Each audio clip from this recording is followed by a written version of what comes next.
अच्छा मेरे दोस्तों, सबसे पहले आपने कमेंट करके मुझे ये बताना है कि ये कौन सी नस्ल की आग है। ऐसी आग मैंने अपनी ज़िंदगी में कभी नहीं देखी। ये जो बना हुआ है एक मचान नुमा, मचान कहते हैं इसको। ऊपर इनमें घर का जो एक्स्ट्रा सामान वगैरह तो इसको अंदर रख देते हैं, तो इसके नीचे जो है मैं लेटा हुआ था। ये आग इतनी ज़्यादा भड़की हुई आग थी कि ऐसा लग रहा है कि ये मेरे ऊपर गिरेगी। इसका एक कतरा भी नीचे नहीं आके गिरा, कोई रिकॉर्ड नहीं हुआ। नज़र भी आ रहा है आपको कि एक कतरा भी नीचे नहीं गिर रहा, लेकिन ये ऐसे लग रहा है जैसे कोई पानी लहरें मार रहा है। ये अभी गिरेगा, ये अभी गिरेगा, लेकिन एक कतरा भी जो है ना इस आग का नहीं गिर रहा। और आप अगर इस आग को गौर से देखें कि जिस साइड से आई थी जलती हुई, उसी साइड से वापस भी चली गई थी। ये 2 दफ़ा आग लगी थी, वीडियो के अंदर रिकॉर्ड हुआ था। और एक बाल नुमा टाइप भी कोई चीज़ आई थी। अस्सलामुअलैकुम दोस्तों, कैसे हैं आप लोग। दोस्तों, आप लोगों ने किस्सा 4 रातों का देखा। 3 रातें आप लोगों ने देख ली और वहाँ पर मैं 2 रातें रुका था। तो आप लोगों ने देखा कि वहाँ पर मेरे साथ कुछ एक्टिविटी हो रही थी कि मेरे हाथ पांव टेढ़े हो गए थे। कि मैंने तो बाद में वीडियो में देखा था, तो मैंने आप लोगों को बताया था कि मैंने एक ख्वाब देखा है और बहुत ही बड़ा ख्वाब था वो। मैं 3 दफ़ा वहाँ पर उठा था मैं, और मैंने देख लिया था कि मैं उठ गया हूँ। मैं एक रूम के अंदर हूँ, मैं शो कर रहा था, तो मैं वहाँ पर सो रहा हूँ। मैं उठ गया था, लेकिन उसके बावजूद मुझे बार बार सुलाया जा रहा था और ख्वाब को वहीं से शुरू किया जा रहा था। 3 दफ़ा ऐसा हुआ, तीनों दफ़ा ख्वाब टूटा है और वहीं से शुरू हुआ है। तो ऐसा हम लोगों के साथ होता नहीं है ज़िंदगी में। हम अपने अपने घरों में सो रहे होते हैं, कभी भी इस तरह से नहीं होता। हो सकता है इत्तेफाक के साथ किसी के साथ ऐसा हुआ हो, लेकिन मेरे साथ पहली बार इस तरह का सीन हुआ कि 3 दफ़ा मेरी आँख खुली और तीनों दफ़ा मेरा ख्वाब जो है रुका है। उसके बाद वो दोबारा स्टार्ट हुआ है। मैंने देखा, आपको मैं तफ़सील से बताऊंगा। और इस लोकेशन पर कुछ ख़तरनाक चीज़ें भी थी कि एक एक चीज़ उड़ती हुई जा रही थी। वो मैं आपको दिखा दूँगा वीडियो में कि क्या चीज़ वो उड़ती हुई जा रही थी। मुझे कमेंट करके आप ज़रूर बताना। दोस्तों, कुछ एक छोटी सी गुजारिश है कि वीडियो को शेयर ज़रूर किया कीजिए और लाइक कर दिया कीजिए, क्योंकि बहुत ज़्यादा मेहनत लगती है और मैं आप लोगों के लिए भी मज़ीद मेहनत कर रहा हूँ कि आप लोगों को वीडियो लगातार देखने को मिले, वीडियो में कोई स्पेस ना आए, कोई गैप ना आए। तो करना यही है कि आप एक शेयर कर दें, व्हाट्सएप पे 1-2 बंदों को शेयर कर दें, या फेसबुक मेरे लिंक वगैरह चैनल का वीडियो को शेयर कर दें, ताकि भाई को थोड़ा सपोर्ट मिले। अगर एड वगैरह अगर आ जाते हैं, और ज़्यादा नहीं, एक आध एड वगैरह देख लिया करें ताकि भाई को थोड़ा सा सपोर्ट मिल जाए। अच्छा, ख्वाब की तरफ चलते हैं। तो मैंने ये ख्वाब देखा था कि मैं एक बहुत ही अमीर आदमी हूँ।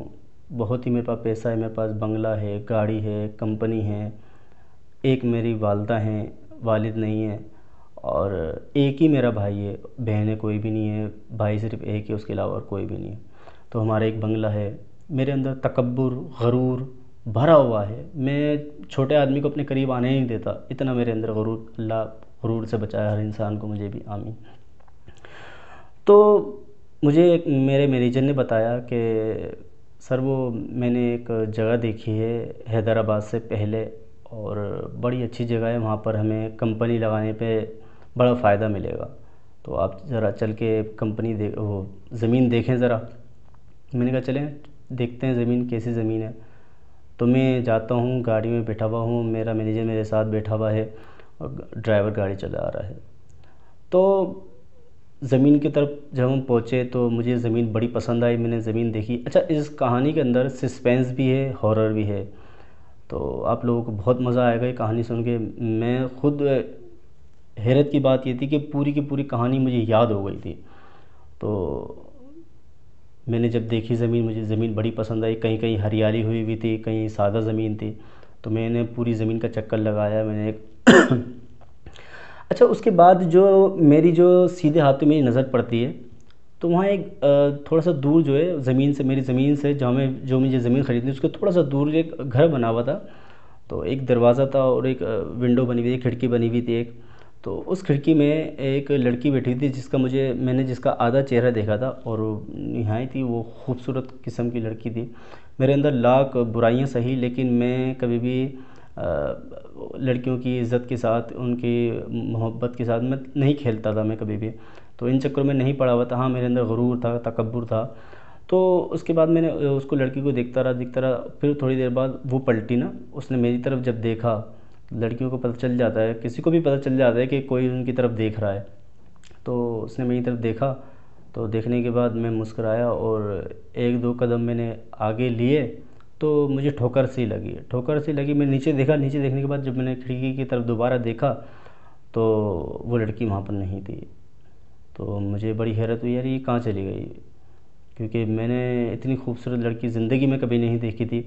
तो उसके बाद फिर मेरा मैनेजर आया, उसने कहा कैसा है सर, ज़मीन आपको पसंद आई? मैंने कहा हाँ पसंद आई। तो चलें फिर, हाँ जी चलें। तो फिर मैं वापसी निकल गया घर जाने के लिए। तो मैं घर पहुंचा मैं, लेकिन मेरा जो दिमाग था ना वो वहीं पर ही घूम रहा था वो लड़की की तरफ, कि यार वो बड़ी खूबसूरत लड़की थी, मैंने इतनी खूबसूरत लड़की अपनी ज़िंदगी में नहीं देखी यार ये। तो इतनी देर में जो है वो घर पे तो मैं पहुंच चुका था। तो मेरी जो नौकरानी थी वो आई कि साहब वो मेरी बेटी की तबीयत ठीक नहीं है, तो कुछ अगर पैसे मिल जाएं। तो मैंने उसको कहा कि तुम्हारे ये नाटक ही ख़त्म नहीं होते, कभी ये बीमार है, कभी वो बीमार है, कभी ये लेके आना है, कभी वो लेके आना है, कभी यहाँ जाना है, कभी वहाँ जाना है, नहीं कोई पैसे वैसे। जब महीना पूरा होगा, जब जाके सैलरी मिलेगी तुम लोगों को, आ जाते हैं बड़े कहाँ से पैसे दे दो। तो वो रोती भी निकल गई, उसने कहा मेरा बेटा बीमार है, लेकिन मैंने उसकी नहीं सुनी। अच्छा जी। तो रात को मैं सो रहा, लेकिन मुझे वही ख्याल आ रहा उस लड़की का। तो सुबह मैं उठा और गाड़ी निकाली, खुद ही मैंने गाड़ी निकाली और मैं निकल गया उसी जहाँ पर ज़मीन देखी थी मैनेजर ने। सिर्फ उस लड़की को देखने के लिए मैं वहाँ से निकल गया और ज़मीन पे पहुँचा और ज़मीन पे खड़ा हो गया और इंतज़ार करने लगा शायद वो खिड़की पर आ जाए। तो ऐसा ही हुआ कि मैं कुछ देर हुई थी खड़े हुए, उसके बाद वो लड़की खिड़की पर आ गई थी। तो वो विंडो पे आके उसी तरह कल की तरह वो आके बैठ गई। तो मैं कार के पास खड़ा हुआ था और मैं उसी खिड़की की तरफ देख रहा था। तो वो भी सामने आ गई और वो देख के वो भी मुस्कुराई मेरे मुस्कुराने पर। तो फिर मैंने इसी बहाने से वहाँ जाके पूछा कि ये ज़मीन वगैरह किसकी है। हालांकि मुझे सब पता था, मेरे को मैनेजर ने बता दिया था, फिर भी मैंने जाके पूछा कि ज़मीन किसकी है वगैरह वगैरह, बात करने के 100 बहाने। तो उसने कहा कि ये हमें नहीं पता कि ज़मीन किसकी है और आप कौन है, कहाँ से आए हैं। मैंने कहा मैंने ज़मीन ख़रीदनी है वगैरह वगैरह। कि आप ये आपकी गाड़ी है? जी मैंने मेरी गाड़ी है, ये ज़मीन ख़रीदना चाहता हूँ, कंपनी लगाना चाहता हूँ मैं। अच्छा सही है, उससे बात करिए, थोड़ा सुकून मिला, मज़ा भी आया। तो आप यहाँ रहती हैं, ये आपका घर है? कहाँ? जी मेरा घर है। नाम क्या है जी आपका? उसने कहा मेरा नाम हीरा नाम है मेरा। तो मुझे अच्छा लगा, मैं अच्छा नाम है आपका माशाल्लाह, खुश हो गई वो।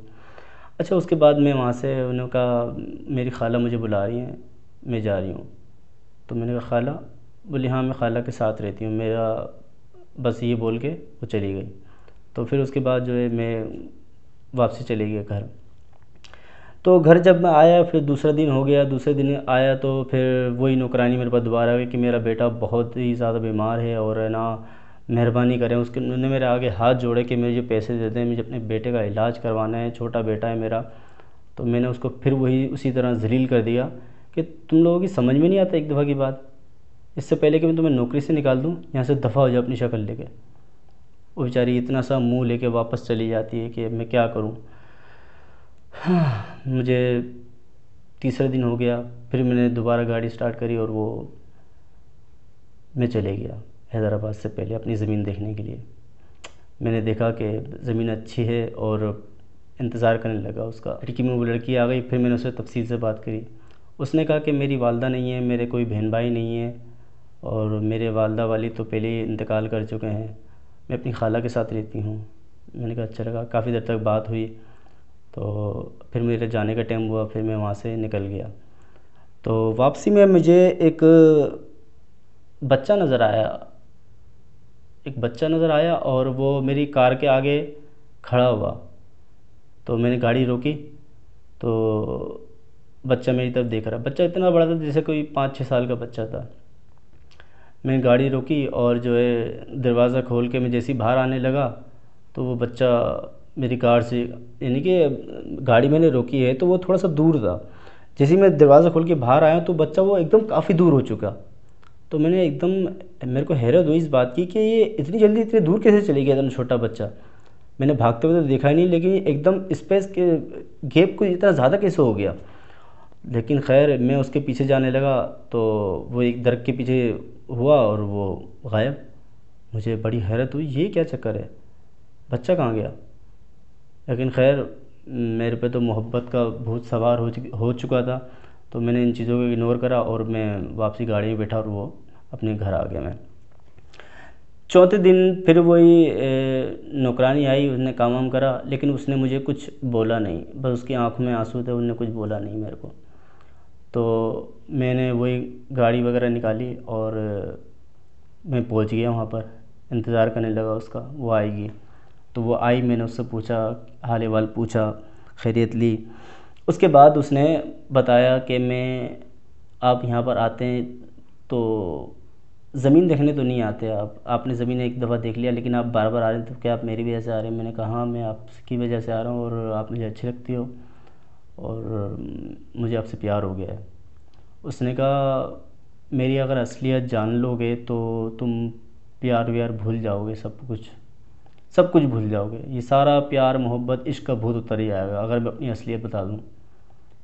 मैंने कहा मैंने ज़िंदगी में पहली बार किसी से मोहब्बत करी है और बेपनाह मोहब्बत करी है।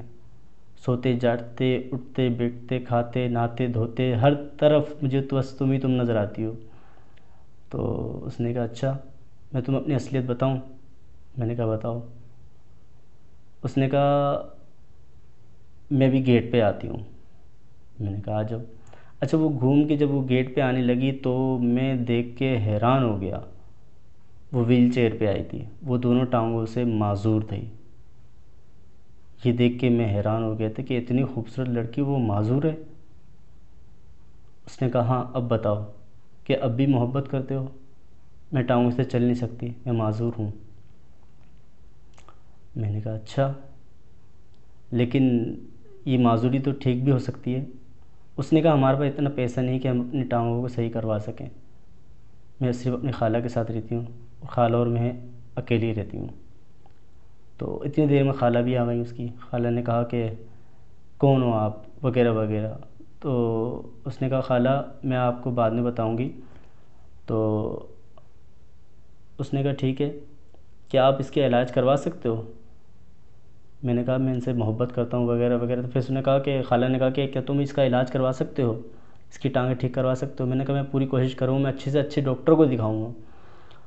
तो उसके बाद उन्होंने एग्री करा, मैंने काफ़ी पैसा लगाया और उनकी टांगों को मैंने ठीक करवाने की पूरी कोशिश करी। अच्छा, मैं घर चले आता हूँ, उसके बाद जो है इसी तरह मेरा आना जाना लगा रहता है, कभी वहाँ कभी वहाँ कभी वहाँ कभी वहाँ। मोबाइल फ़ोन था नहीं, तो आने जाना बस दूर दूर से आना जाना लगा हुआ है। टेंशन ही नहीं है कोई भाई, पर भाड़ में गई सारी चीज़ें, बस उसी की मोहब्बत में मैं लगा हुआ हूँ। अच्छा, एक दफ़ा फिर मैं उससे मिलने के लिए जा रहा था, तो मुझे रास्ते में वही बच्चा मुझे नज़र आया। तो मगरिब का टाइम हो रहा था, तो मैंने जब देखा उस बच्चे को तो मैं फिर हैरान हो गया, यार ये इतने वीराने में ये बच्चा क्या कर रहा है और ये मेरे ही सामने क्यों आ रहा है बार बार। तो मैं इन चीज़ों को नहीं मानता था कि जिन भूत चुड़ैल वगैरह रूह वगैरह, इन चीज़ों को मैं दूर दूर था मैं इन चीज़ों से। तो मैं फिर गाड़ी से उतरा तो वो बच्चा जो है गायब हो गया, गाड़ी से उतरते ही गायब हो गया। फिर मैं गाड़ी में बैठा और जाने लगा, तो जाते जाते 5 मिनट भी गाड़ी नहीं चली थी, वो बच्चा मुझे फिर नज़र आ गया। अब मेरा दिमाग घूम गया था, यार ये क्या मुसीबत है। तो मैंने सोचा कौन देख रहा है यहाँ पर, कोई भी तो नहीं है। मैंने गाड़ी को रेस दी और बच्चे को उड़ा दिया, लेकिन गाड़ी में से कोई सी भी आवाज़ नहीं आई। कोई चीज़ टकरी है, कुछ भी आवाज़ नहीं आई। उसको कुचलने के बाद मैंने गाड़ी को आगे जाके रोका और गाड़ी से उतरा। मैंने देखा, इधर उधर देखा, मुझे कोई बच्चा नज़र नहीं आया। गाड़ी के नीचे भी देखा, मुझे कोई बच्चा नज़र नहीं आया। उसके बाद मैं दोबारा गाड़ी में बैठा और मैं निकल गया। लड़की के पास गया, हीरा के पास। हीरा का इलाज स्टार्ट हो चुका था, अब वो पहले से बेहतर फील कर रही थी, वो चलने लग रही थी आहिस्ता आहिस्ता। अब मैं घर आया। घर आने के बाद अपने काम निपटाए सारे मैंने। उसके बाद मैं फिर दोबारा बस उसी की मोहब्बत में लग गया, उसके पास मैं दोबारा जाने लगा। रास्ते में मुझे वो फिर बच्चा नज़र आ गया। अब मैं थोड़ा डरने लग गया, यार ये क्या मुसीबत है, ये क्या मुसीबत है। इसको मैंने खुद गाड़ी के नीचे कुचला है, ये ज़िंदा कैसे हो सकता है, ये क्या चीज़ है, क्या फ़िल्म है ये, और मेरे गले में क्यों पड़ रहा है ये। लेकिन इस बार मैंने उसको दोबारा गाड़ी से कुचला, वो गाड़ी पीछे लेके गया हूँ, वो बच्चा वहीं खड़ा हुआ था। फिर मैंने उसको गाड़ी से कुचल दिया, आगे निकल गया मैं। 10 मिनट गाड़ी चलने के बाद मुझे वो बच्चा फिर नज़र आ गया। गाड़ी में से एक खंजर निकाला कि आज मैं तेरा खेल ख़त्म कर दूँगा। मैं गाड़ी से उतरा, वो बच्चा मेरे सामने खड़ा हुआ था। मैंने उसको खंजर से वार किया है और उसके टुकड़े टुकड़े कर दिए उस बच्चे के, कि अब तू मेरे सामने आ। अब ये बात समझने की है कि एक बच्चा गाड़ी के आर पार हो रहा है, गाड़ी से कुचल रहा हूँ मैं, उसको मार रहा हूँ, कभी वो आर पार हो रहा है, कभी वो टकर जाता है, कभी उसको मैं टुकड़े टुकड़े टुकड़े टुकड़े कर देता हूँ। समझ से सब बाहर था। लेकिन मेरे जो एक बंदे की सोच होती है ना कि यार कोई पैरानॉर्मल एक्टिविटी हो रही है, ये कोई नॉर्मल चीज़ नहीं है। लेकिन जिन भूतों का ख्याल जो मेरे दिमाग में आ ही नहीं रहा था, बस मेरे अंदर एक तो गरूर था और ऊपर से इश्क का भूत सवार था मेरे ऊपर। तो मैंने उस बच्चे के टुकड़े टुकड़े कर दिए। अब जो है मुझे सुकून मिल गया। अपने हाथ पाथ साफ करे गाड़ी को मैं लेके हीरा के घर चले गया। तो अब वो मुकम्मल तौर पे चलने लग गई थी, हल्के हल्के से लंगड़ाती थी लेकिन वो चलने लग जाती थी वो। तो मैंने उससे शादी की बात करी और उसको अपने घर ले आने की बात करी। उसने कहा ठीक है, मैं चलने को तैयार हूँ। अब होता ये है कि मैंने कहा कि ठीक है, मैं गाड़ी लेके आऊँगा और आपका सारा सामान वगैरह अगर आपको चाहिए तो सामान वामान रख के मैं ले आऊँगा। उन्होंने कहा ठीक है। मैंने कहा मैं कल आऊँगा और आप तैयारी करके रख लो, और जो जो आपका ज़रूरी सामान है वो आप रख लो, पैक कर लो, मैं कल आऊँगा इंशाल्लाह। सारी बात हो गई। मैं घर आया तो मैंने अपनी वालदा से बात करी, भाई से बात करी, तो वालदा भी राज़ी हो गई, क्योंकि पूरा होल्ड, सारी जायदाद वगैरह, पूरी कंपनियाँ वगैरह सारी मेरे हाथ में थी। तो वो मना नहीं करना चाहती थी कि मोहब्बत करता है तो भाई करने दो, अब क्या करें, शादी करवा देते हैं। जब वो इतनी तारीफ़ कर ही रहा है तो ठीक है, शादी करवा देते हैं। अब शादी के लिए मैं अपने भाई को लिया कि भाई सामान लेके आना है वहाँ से और वगैरह वगैरह। तो मेरा एक भाई था, तो उसको मैंने गाड़ी में बिठाया और एक ट्रक जो है, एक ट्रक, बड़ा ट्रक जिसके अंदर सामान आ जाए। तो लड़की ने मुझे बताया था, हीरा ने, कि ना सामान ज़्यादा है थोड़ा सा। मैंने कहा ठीक है, मसला नहीं कोई भी। तो अब जो है सामान लेने के लिए मैं उसके घर पे पहुंचा। मैं उसके जब घर पे पहुंचा, सामान वगैरह गाड़ी में लोड करवा दिया वहाँ पर, और लड़की को जो है मैंने अपने हीरा को अपने भाई के साथ भिजवा दिया कि आप मेरे भाई के साथ मेरे घर जाओ, सामान भी आपके पीछे आ रहा है। अच्छा, मैं जो हूँ थोड़ा सा ये काम वाम वगैरह निपटा के मैं आ जाऊँगा। अच्छा, खाला जो थी ना, खाला कहने लगे भाई मैं भी जाऊँगी। तो हीरा ने भी कहा कि खाला तो मेरे साथ रहती हैं, अकेले कैसे रहेंगी। मैंने कहा जी ठीक है जी, आप भी जाएं। मेरा भाई, हीरा और उसकी खाला, ये तीनों गाड़ी में बैठे हो, पीछे ट्रक में सामान, और ये चलेगा। मैंने कहा मैं कुछ ज़रूरी काम निपटा के फिर मैं आ रहा हूँ। तो इनको गए हुए 5 मिनट हो गए थे, तो मैंने सोचा कि अब मुझे भी निकलना चाहिए। तो अब मैं जैसे आगे बढ़ने लगा तो मुझे वो बच्चा नज़र आ गया। अब मैं ये हैरान हो रहा हूँ उस बच्चे को देख के कि ये बच्चा यहाँ कहाँ से आ गया। इसको मैंने खुद अपने हाथों से काटा था, इसके टुकड़े टुकड़े करे थे, ये फिर कैसे मेरे सामने आ सकता है, ये क्या माजरा है, मुझे समझ में नहीं आ रहा था कुछ भी। ये बच्चा यहाँ क्या कर रहा है। तो मैं बड़ा परेशान हूँ। अब मुझे खौफ आ रहा था, क्योंकि अभी इस जगह पे जहाँ पर वो कंपनी बनाना चाह रहा था और उस लड़की का घर था, तो हिम्मत मेरी इस वजह से थी क्योंकि वो हीरा भी यहाँ पर थी। अब वो हीरा भी जा चुकी है, मेरा भाई भी जा चुका है, मैनेजर भी जा चुका है। मैनेजर तो खैर आया ही नहीं था। तो मुझे खौफ चढ़ने लगा, यार ये क्या मुसीबत है। अब मैंने उस बच्चे का सामना नहीं करा, अब मैंने सोचा कि थोड़ा सा घूम के आना चाहिए बंदे को, मैं थोड़ा सा घूम के इस साइड से नहीं जाता हूँ, मैं कहीं और से निकल जाता हूँ। तो अब मैं कहीं और से जाने लगा, तो घूम के उसी तरफ आ गया मैंने कहा ये क्या चक्कर है। तो अब मैं फिर निकलने लगा, फिर जहाँ भी जा रहा हूँ ना वो बच्चा नज़र आ रहा है मुझे, फिर पलट जाऊँ, फिर कहीं और से निकलूँ, फिर वो बच्चा नज़र आ जाए मुझे। तो इस तरह करते करते करते करते मैं जंगल के अंदर घुस गया, क्योंकि मुझे रास्ता नहीं मिल रहा था। अब ये इसी तरह घूमते घूमते घूमते घूमते मुझे नहीं पता क्या वक्त गुज़र रहा है, कितने दिन गुज़र रहे हैं, कितनी रातें गुज़र रही हैं। मैं परेशान, जंगल में एक तरफ जंगल है, दूसरी तरफ वो बच्चा है। 5-10 मिनट चलूँ, बच्चा नज़र आ जाए। खाना पीना सब हराम हो गया मेरा, जो मिल जाए बस वो खा लिया, जो मिल जाए बस वो खा लिया। समझ में नहीं आ रहा क्या करूँ। फिर एक दिन यानी कि मेरी दाढ़ी मूछें बड़ी होना शुरू हो गई थी, क्योंकि काफ़ी टाइम गुजर रहा था, मुझे रास्ता नहीं मिल रहा था बाहर निकलने का। मैं परेशान हो रहा था, मैं कहाँ जाऊँ, टेंशन। फिर एक दिन मुझे रास्ता मिला। मैं जब घर पहुँचा तो मैं क्या देखता हूँ कि जिस लड़की से मैंने मोहब्बत करी, जिस लड़की से बेपनाह मैंने मोहब्बत करी, उस लड़की की शादी हो रही है।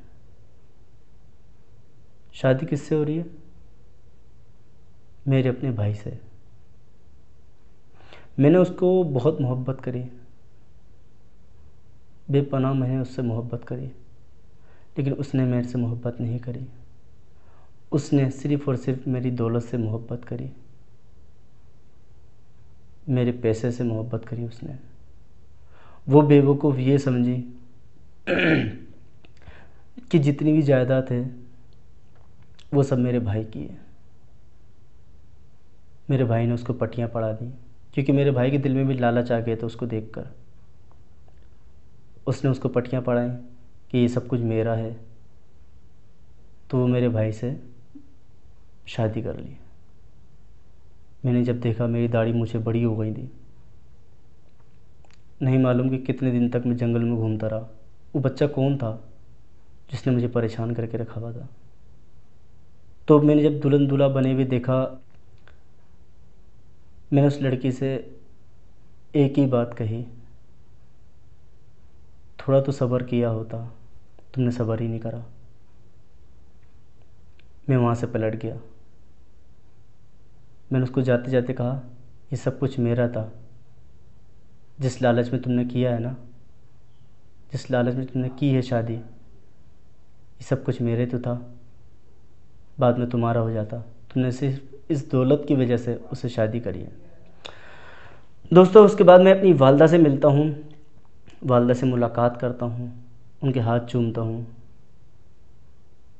तो माँ से कहा मैंने, माँ मुझे ढूंढा नहीं तुमने, तू था कहाँ ये बता। मैंने कहा पता नहीं, मुझे नहीं पता मैं कहाँ था। उन्होंने कहा मेरे लाल, मैंने तुझे बड़ा ढूंढा, बड़ा ढूंढा मैंने तुझे, मैंने अपनी पूरी ताकत लगा दी तुझे ढूंढने के लिए, लेकिन तू नहीं मिला। तू था कहाँ? मैंने कहा बस सब ख़त्म हो गया, सब ख़त्म हो गया माँ, सब ख़त्म हो गया। मैंने उसी वक्त सारे पेपर निकाले और पूरी जायदाद अपनी माँ के नाम और अपने भाई के नाम कर दी, और मैं वहाँ से जाने लगा। जब मैं वहाँ से जाने लगा तो मुझे वो नौकरानी नज़र आई। मैंने उस नौकरानी के आगे हाथ जोड़े, मुझे माफ़ कर देना, मैंने आपका ही बड़ा दिल दुखाया है। उसने कहा बेटा मेरे बेटे के लिए भी दुआ करना। मैंने कहा कैसा है आपका बेटा? उन्होंने कहा अब तो ठीक है। मैंने कहा मुझे मिलवाओ। उन्होंने कहा आप नहीं मिल सकते। मैंने कहा क्यों? उसने कहा उसको तो मरे हुए काफ़ी अर्सा हो चुका है। मैंने कहा क्या? बोले हाँ, उसको मरे हुए काफ़ी अर्सा हो चुका है। जब आपसे पैसे मांग रही थी उसके 2 दिन के बाद उसका इंतकाल हो गया था। मैंने कहा आपका बेटा कितना बड़ा है? उन्होंने कहा 5-6 साल का है। तो मुझे हैरानी हुई कि ये वो बच्चा तो नहीं था जो उसने मेरी ज़िंदगी को ख़राब करके रख दिया, जिसने मुझे परेशान करके रख दिया। मैंने उस बच्चे का हुलिया बताया, क्या वो ऐसा था? उन्होंने कहा हाँ, ऐसे ही तो था मेरा बेटा। बस ये लफ्ज़ सुनना था, हाँ ऐसा ही था मेरा बेटा। मेरे दिमाग एकदम पलट गया। मुझे सुन पड़ गया हूँ, मुझे समझ नहीं आ रहा था कि ये हुआ क्या, कि जिस बच्चे को मैं बार बार मार रहा था वो तो पहले ही मरा हुआ था और वो इनका बेटा था। यानी कि मेरे गरूर, मेरे तकब्बुर की वजह से वो लड़का मर गया। अगर मैं उस दिन उनको पैसे दे देता, उनकी मदद कर देता, तो शायद उनका बेटा बच जाता।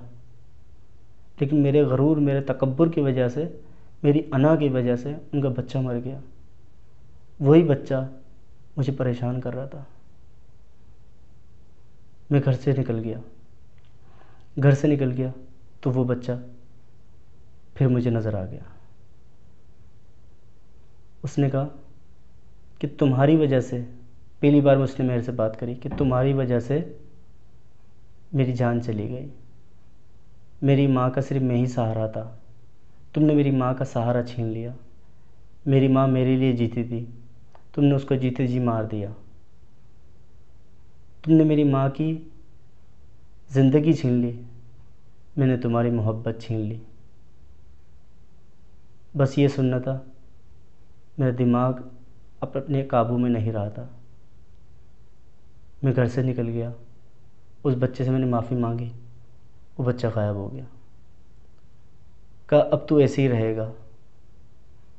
लेकिन मैं एक मस्त टाइप का हो गया था, एक मस्त टाइप का। मुझे नहीं पता क्या खाना है, क्या पीना है, कैसे रहना है, क्या पहनना है, क्या बोलना है, मुझे कुछ खबर नहीं। जहाँ बैठ जाऊँ वहीं बैठा रहूँगा, ऐसा हो गया। फिर मैं एक दरगाह पे बैठा, वहीं बैठा रहा, वहीं बैठा रहा, और वहीं मेरी ज़िंदगी पूरी हो गई। तो नाज़रीन, ये थी एक कहानी जो मैं मुकम्मल तौर पे मैंने देखी। और मैं फिर दोबारा कहूँगा कि मैं बार बार मेरी आँख खुली, बार बार मैंने ये ख्वाब देखा, वहीं से दोबारा शुरू हो रहा। तो ये मुझे नहीं पता ये एक सच्चा वाक़या है, मुझे नहीं पता ये एक कहानी है। लेकिन उस लोकेशन पे मैं सो रहा था, तो सोने के बाद मुझे ये ख्वाब नज़र आया। और आज तक कभी ऐसा नहीं हुआ, आज तक कभी ऐसा नहीं हुआ। मैंने कितनी लोकेशनों पे मैं सोया हूँ, किस्सा 4 रातों का करा है मैंने, और बड़े मामलात हुए हैं। तो अभी मैं जो एपिसोड करके आया हूँ, 2 रातें मैं गुजार के आया हूँ, ये नहीं मतलब नई लोकेशन पे 2 रातें गुजार के आया हूँ। और आज मैंने छुट्टी इसलिए करी, तीसरी रात मैंने इसलिए नहीं गुजारी, कल मैं जाऊँगा इंशाल्लाह, क्योंकि मेरी नींद पूरी नहीं हुई थी। आप लोगों को पता है कि मैं जॉब वगैरह भी करता हूँ, तो उस वजह से मैंने अपनी पहले घर पे आया, मैंने नींद पूरी करी, उसके बाद मैं कल जो मैं इंशाल्लाह मैं नाइट 3 करने जाऊँगा, मैं फिर नाइट 4 भी करूँगा। तो डबल मंजिला घर बना हुआ है, वो अच्छा घर है। नीचे से एक अलग ही घर बना हुआ है, ऊपर से वो अलग ही सिस्टम बना हुआ है। तो घर में ताला वगैरह भी लगाया हुआ है, और ताले पे जो है ना वो पट्टियाँ वट्टियाँ बांधी हुई हैं, उस पर बंद करा हुआ है। तो बड़ा एक अजीब खौफनाक सा घर है वो। तो मैं वहाँ पर जाके शूट कर रहा हूँ, तो इस एपिसोड के बाद आप लोगों को वो देखने को मिल जाएगा। बड़ा ही बेहतरीन एपिसोड लगेगा। पहले एपिसोड में भी आप लोगों को मज़ा भी आएगा, दिन का भी देखने को मिलेगा, रात का भी देखने को मिलेगा। अच्छा मेरे दोस्तों, सबसे पहले आपने कमेंट करके मुझे ये बताना है कि ये कौन सी नस्ल की आग है। ऐसी आग मैंने अपनी ज़िंदगी में कभी नहीं देखी। ये जो बना हुआ है एक मचान नुमा, मचान कहते हैं इसको। ऊपर इसमें घर का जो एक्स्ट्रा सामान वगैरह तो इसको अंदर रख देते हैं। तो इसके नीचे जो है मैं लेटा हुआ था। ये आग इतनी ज़्यादा भड़की हुई आग थी कि ऐसा लग रहा है कि ये मेरे ऊपर गिरेगी। इसका एक कतरा भी नीचे नहीं आके गिरा, कोई रिकॉर्ड नहीं हुआ। नज़र भी आ रहा है आपको कि एक कतरा भी नीचे नहीं गिर रहा, लेकिन ये ऐसे लग रहा है जैसे कोई पानी लहरें मार रहा है, ये अभी गिरेगा, ये अभी गिरेगा, लेकिन एक कतरा भी जो है ना इस आग का नहीं गिर रहा। और आप अगर इस आग को गौर से देखें कि जिस साइड से आई थी जलती हुई, उसी साइड से वापस भी चली गई थी। ये 2 दफ़ा आग लगी थी, वीडियो के अंदर रिकॉर्ड हुआ था। और एक बाल नुमा टाइप भी कोई चीज़ आई थी। मेरी वीडियो को थोड़ा सा शेयर कर दिया करें, लाइक कर दिया करें, कमेंट कर दिया करें प्यारे से हाथों से। और मुझे बड़ी खुशी होती है कि आप लोग इतनी दुआएं देते हैं मेरे को। यकीन माने, जब आप लोग दुआएं देते हैं ना, तो मेरी दिल से भी दुआएं निकलती है आप लोगों के लिए कि यार वाकई में माशाल्लाह बहुत अल्लाह ने मुझे मोहब्बत करने वाले दोस्त दिए हैं मेरे को, इतनी सारी दुआएं देने वाले दोस्त दिए हैं मेरे को। अल्लाह ताला आप लोगों को खुश रखे, आबाद रखे मेरा मौला। बस दोस्तों गुजारिश यही कि शेयर कर दिया करें वीडियो को। और आप लोगों को ये कहानी कैसी लगी मुझे कमेंट करके ज़रूर बताना। तो आप अगर थोड़ी सी मेरे लिए मोहब्बत और मज़ीद दिखाएंगे कि वीडियो को शेयर करेंगे, हर वीडियो को सपोर्ट करेंगे, तो मैं इंशाल्लाह हफ़्ते में 2 एपिसोड लेके आऊँगा इंशाल्लाह। तो मुझे ऐसा लगेगा ना कि हर वीडियो पे सपोर्ट मिल रहा है, तो मैं वीडियो को ज़्यादा वीडियो अपलोड करने लग जाऊँगा। 2 वीडियो हफ़्ते में अपलोड करूँगा इंशाल्लाह मैं। तो अपना ख्याल रखें और अपने से ज़्यादा अपने माँ बाप का ख्याल रखें। अल्लाह हाफ़िज़।